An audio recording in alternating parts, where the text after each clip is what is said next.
Hello, Dr. Bill here. Today we're going to look at some complicated averages that can really be made easy. And if you find this lesson valuable, please subscribe to my channel. Hit the like button, share with anyone else that may benefit from the lesson, and be sure to hit the bell icon so that you can be notified of all future videos.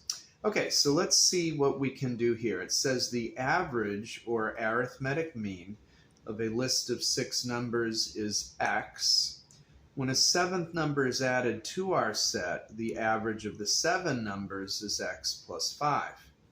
What is the value in terms of x of the number added to the list? Again, I always like to underline the question so I don't accidentally answer something they're not asking.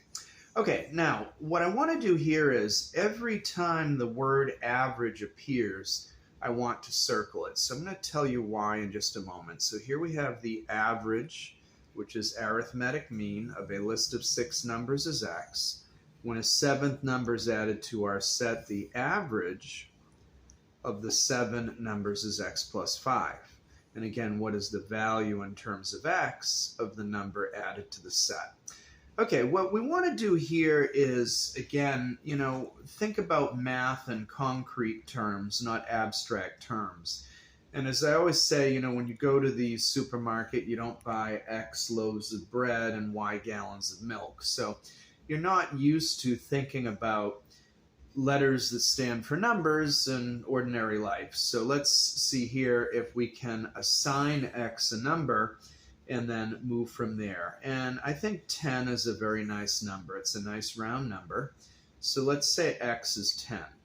Okay, now, why did I circle the two mentions of the word average? Because we're going to create something called an average pie. And we're going to do that. We're going to do 1 pi for each mention of the word average. So I'm going to draw 2 pies here.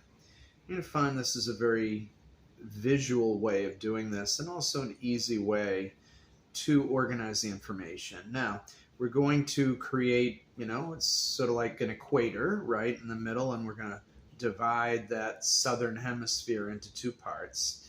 And then over here, we're going to say number, average, total for both of these average pies, right? Okay, now, what we're going to do is when we go across, we're going to multiply. And then when we go down in either direction, we're going to divide, right? So let us then start to fill in the information for the first pi. So we set x as 10. And we have here that the list of 6, the average rather, of a list of 6 numbers is 10. So we have 6 numbers. And the average is 10, and 6 times 10 is 60. Okay, now, when a 7th number is added to the list, so now we have 7 numbers, our average becomes x plus 5. Well, we said that x is 10, so x plus 5 is 10 plus 5, or 15. And when we multiply 7 times 15, we get 105. Okay, so now here, in order to find the number that was added to the list, we can simply subtract 60 from 105. And when we do that, we get 45, right? So 45 was the number added to the list. Again, we can see that if we add 45 to 60, we will get 105. Okay, now here is, again, why I always like to underline the question. The question is, what is the value in terms of x of the number added to the set?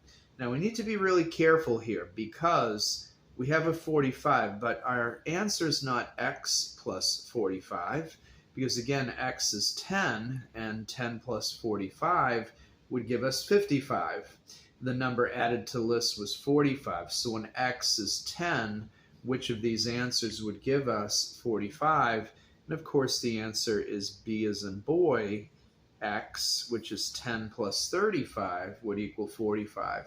So there you have it. This is an easy way to work averages, multi-step average problems, particularly with variables. If you found this lesson helpful, again, please subscribe to my channel, share with anyone who could benefit from it. Hit the like button and the bell icon. Thank you for tuning in. This is Dr. Bill, and we'll see you on the next video.